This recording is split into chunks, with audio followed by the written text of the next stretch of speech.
Autor fresaka spomen kuće Bitke je gospodin Kristofir Jedušić, umjetnik iz Zagreba, i on je ove freske upravo predstavio kretanje ranjenika kroz Prašnu Perućicu. U pozadini je Maglić, najviše vreme Bosne i Hercegovine.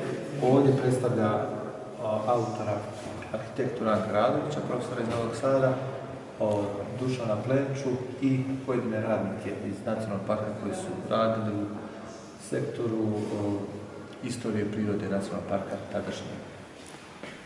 Inače, fresko ciklus se sastoji od 13 fresaka kojih Jedušić plastično prikazuje bitku, odnosno prolazi kroz bitku kronološki od samog otvaranja pa do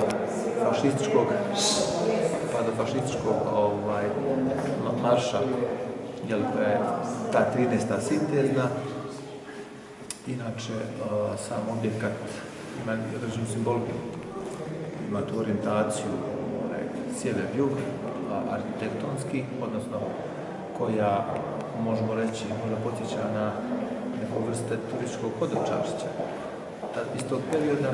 I Ranko Radović radi tih 6 skromnih konstrukcija ove piramidalne forme kako bi zadovoljio 6 bivših republika velike nam države koja danas ne egzistira.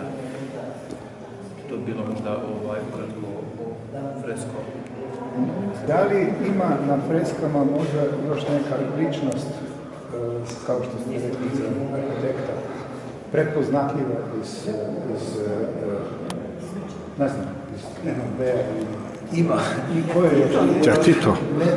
Nisu to javne ličnosti, to su radnici Nacionalnog parka. A nisu javne ličnosti nema? Pa javne ličnosti mislim da ne. Nekoga može da se možda pozna.